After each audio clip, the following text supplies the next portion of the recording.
जिल्हाधिकारी कार्यालयात माननीय पालकमंत्री महोदय यांच्या अध्यक्षतेखाली पार पडत असते।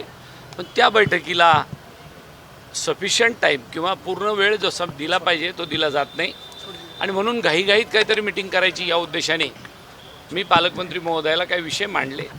ते विषय मांडून झाल्यावर पुन्हा दुसरा विषय मांडायला घेतल्यावर ते म्हणले की तुम्हाला आता बोलू देता येणार नाही, जेव्हा मी बोलतो तेव्हा तुम्ही मध्ये बोलायचं नाही आणि यानंतर मी ठरवेल की पुढच्या वेळेला कुणाला या मीटिंगला बसू द्यायचं आणि कुणाला नाही।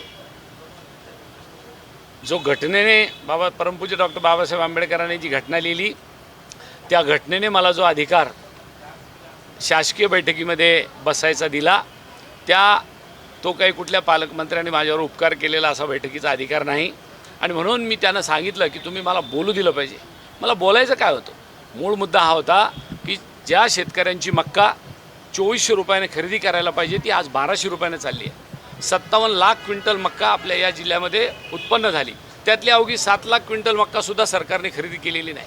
कापसाच्या बाबतीत तेच आहे, सोयाबीनच्या बाबतीत तेच आहे, कांद्याच्या बाबतीत तेच आहे। अशा परिस्थितीत हमी भावाने कापूस खरेदी करावा, मक्का आणि सोयाबीन खरेदी करावं हा मुद्दा मला त्यांच्यासमोर मांडायचा होता की जेणेकरून केंद्र सरकारकडून आणि राज्य सरकारकडून आपल्याला त्याची मुदतवाढ घ्यावी आणि लाखो क्विंटलची पुन्हा एकदा आपल्याला कोठा मंजूर करून घ्यावा ही भूमिका मला मांडायची होती। पण शेतकऱ्यांचा आवाजसुद्धा खरीपाच्या बैठकीत मला बोलू देणार नसेल तर कधी बोलू देणार आहे हा प्रश्न माझ्यासमोर होता आणि म्हणून माझी आपल्या सगळ्यांना विनंती राहील की हा मुद्दा शेतकऱ्यांच्या दृष्टीने अतिशय महत्त्वाचा होता आणि म्हणून मी त्यांच्याशी निश्चितच शेतकऱ्यांच्यासाठी भांडलो की नाही, तुम्ही मला जर अशा पद्धतीने माझा आवाज बंद करणार असेल शेतकऱ्याचा ते योग्य होणार नाही।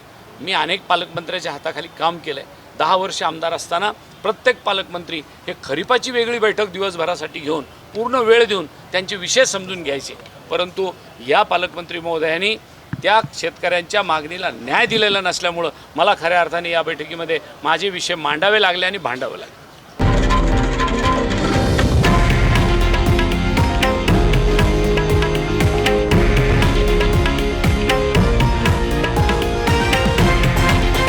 हे आहे देशातील नंबर 1 न्यूज नेटवर्क आणि आपण पाहत आहात TV9 मराठी, एकमेव।